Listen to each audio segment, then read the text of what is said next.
বিবিরা মাঝে মাঝে খুনসুটি করতো, নবীরে ধরতো, এটা নাই ওইটা নেই, এটা দেন। একবার সব বিবিরা টাইট করে ধরছে, ও নবী, আয়েশার ঘরে যেদিন থাকেন সাহাবারা বেশি হাদিয়া পাঠায় কেন? আমাদের ঘরে যেদিন থাকেন পাঠায় না কেন? কালকে জুমার নামাজের পরে ঘোষণা দিবেন সবার ঘরে সমান সমান হাদিয়া। নবী কয় আমি হাইতান্ন। ও মিয়া, কে হাদিয়া দিবে, কটুক দিবে, এটা কি ইমাম সাহেবের কাজ? ইমাম সাহেবের বাসায় কে কোন দিন কি খাওয়াবে, কি গিফট দিবে, এটা তো যে গিফট দিবে তার ব্যাপার। বিশ্বনবী বললেন আবু বকরকে সবাই ভালোবাসে, তাই আবু বকরের মেয়ের ঘরে যেদিন আমার ডেট পরে থাকার সময় ওই দিন হয়তো বেশি হাদিয়া পাঠায়, তোমাদের ঘরে পাঠায় না। আমার বলার কোনো সুযোগ? বিবিরা কয় না, আপনারে বলতেই হবে। নবী কয় আমি পারবো না। বিবিরা কয় পারবেন। ইন দ্য মিন টাইম দরজার পার থেকে কে যেন সালাম দিল, আসসালামু আলাইকুম ওয়া রাহমাতুল্লাহ। বিশ্বনবী বললেন ওয়া আলাইকুম আসসালাম। বিশ্বনবী বুঝতে পারলেন সালামটা আমার ওমরের সালাম।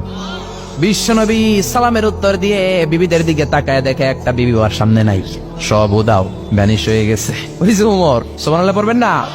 এই জন্য ওমরকে শয়তানও ভয় পেত। আমার মেয়ে, একটা মাত্র মেয়ে, খাইতে চায় না। শুধু আমার মেয়ে না, অধিকাংশ বাচ্চাদের এই অবস্থা। ওরা আম্মু দিক দিয়ে খাওয়ায়, আবার দৌড় দেয়, আবার আমি খাওয়াই, আবার কান্নাকাটি করে, বলে গল্প শোনাও, তাইলে খাবো।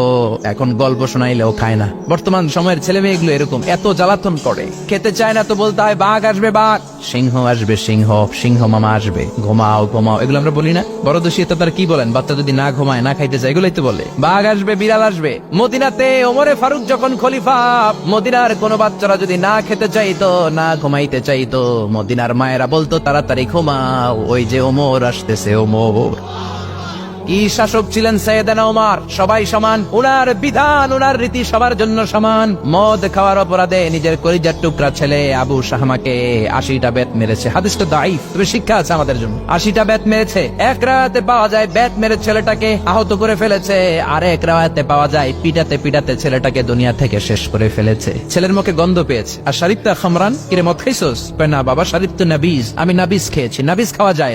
নাবিজ হচ্ছে রাত্রেবেলা আরবরা দুধের মধ্যে শক্ত খুরমা ছেড়ে দেয়। 1 কেজি দুধের মধ্যে 10টা শক্ত খুরমা ছেড়ে দিলে সকালবেলা দুধের কালারটা সাদা থাকে না, শক্ত খুরমার রস টেনে ওটা লাল হয়ে যায়, খেতে বড় মজা। এটাকে বলে নাবিজ। কিন্তু সকালেই খেতে হবে। ওইটারে যদি 3 দিন জমায় রাখেন, 4 দিন জমায় রাখেন, ওইটাও গাঞ্জা হয়ে যাবে, ওইটাও তারি হয়ে যায়, মদ হয়ে যায়। সাইয়েদনা ওমরের ছেলে এই কাজ করেছেন। একটু তারির স্বাদ নেয়ার জন্য 4 দিন রেখে দিয়েছে। সাইয়েদনা ওমর বললেন কি খাইছস? কয় মদ খাই নাই। নাবিজ খাইছস? এদিকে আয়, ইফতাহ ফামাক, মুখ খোল। করার পরে মুখের সামনে নাক নিয়ে গন্ধ দেখে, মদের গন্ধ, কলারটা ধরে মসজিদে নববীতে নিয়েছেন। ইন দা মিন টাইম মসজিদে নববীতে জোহরের নামাজ হয়। নিজের ছেলেকে মসজিদে নববীর উস্তুয়ানা বলে, উস্তুয়ানা তু মসজিদে নববী, মসজিদে নববীর পিলারে বেঁধেছেন। যেহেতু উনি খলিফা, মসজিদে নববীর ইমাম, জোহরের নামাজের ইমামতি করলেন। সালাম ফিরালেন, আসসালামু আলাইকুম ওয়া রাহমাতুল্লাহ, আসসালামু আলাইকুম ওয়া রাহমাতুল্লাহ। সালামের পর বললেন মাকানাকুম ইনদানা হাদ, সুন্নতের পর বসে যাবেন, আমাদের একটা হদ আছে। আল্লাহর দেয়া যে বিধান, বিচার, এটাকে আরবিতে বলে হাদ, প্লুরাল হচ্ছে হুদুদ। আমাদের হুদুদ আছে, মানে গুরুদণ্ড আছে, বসবেন। হাজার হাজার মানুষ সবাই ওযু করে যখন ঢুকতেছিল, দেখে আবু শামা পিলারে বাঁধা। সবাই তো আশ্চর্য, কি আজীব তামাশা, প্রেসিডেন্টের পোলা বাঁধা। নামাজের পরে বাইরে আসার পরে হাজার হাজার মানুষ তাকিয়ে আছে। কানাঘুষা শুরু হয়ে যায়। সবাই বলে কি হয়েছে? প্রেসিডেন্টের ছেলে। কেউ কয় ওমর মনে হয় মারবে না, যেহেতু নিজের ছেলে তো একটু ধমকি টমকি দিয়ে ছেড়ে দিবে। কেউ কেউ বলে না, ওমর তো এত সহজ মানুষ না, মদের বিচার তো 80টা বেত, মনে হয় 40টা মারবে। কেউ কয় না, 80টাই মারবে। ওমর চেয়ারে বসে জল্লাদরে ডাকলেন, বললেন ইবদা বিসমিল্লাহ, নে চাবুক শুরু কর। বাইতুল মাল থেকে শক্ত সাইজের একটা চাবুক আনবি। জল্লাদ চাবুক এনে দাঁড়ালেন। ওমর বললেন ইবদা বিসমিল্লাহ, শুরু কর। জল্লাদ মারতে শুরু করেছে। ওয়াহেদ, ইতনাইন, তালাতা, 3টা মারার পরে এক থাপ্পড় মেরে জল্লাদকে 3 হাত দূরে ফেলে দিলেন। ধমক দিয়ে বললেন তুই চাবুক মারস নাকি চাকরি বাসাস? আসলে জল্লাদ কিন্তু আসতে মারে নাই, দেহের যত জোর ছিল জোর দিয়ে মেরেছে, কিন্তু ওমরের পছন্দ হয় নাই। ওমর বলে আইন্দাকা তালাতা আইন্দে ওয়াহেদ, তোর হিসাবে চাবুক মারা হয়েছে 3টা, আমি ওমরের হিসাবে মায়ের হয়েছে 1টা। চাবুক আমার হাতে দে, আমি 2 নাম্বার থেকে শুরু করি।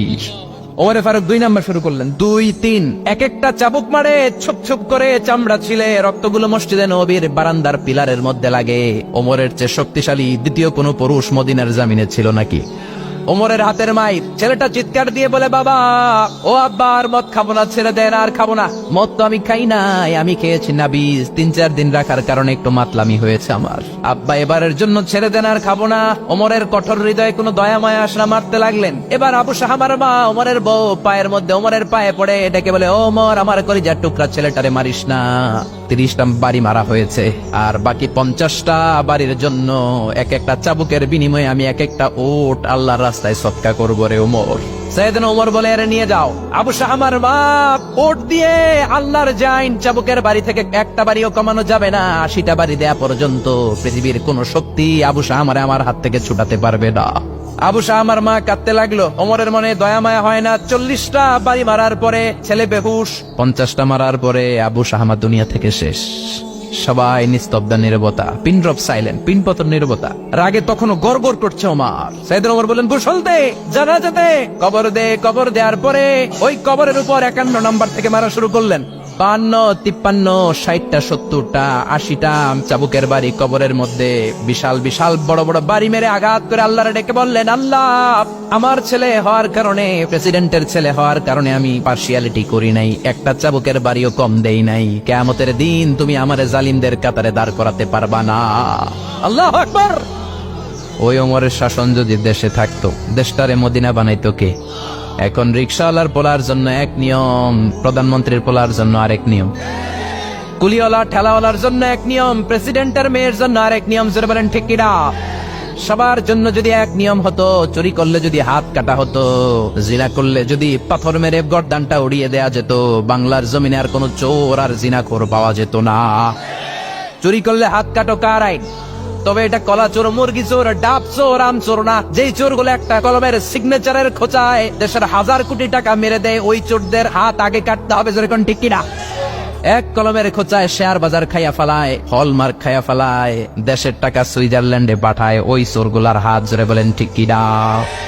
এজন্য বিশ্বনবী বলতেন, আসাদুহুম ফি আমরিল্লাহি ওমর। আল্লাহর দ্বীন বাস্তবায়নে সবচেয়ে কঠোর সাহাবী ছিলেন ওমর। আবু বকর ছিলেন নরম। ওমরের মেজাজকে গরম বানাইছে কে? এই জন্য ইসলামের মধ্যে যেমনি সহনশীলতা আছে, আবার ইসলামের মধ্যে বিদ্রোহ আছে না নাই? অন্যায় দেখলে থামিয়ে দেওয়ার দরকার আছে রে।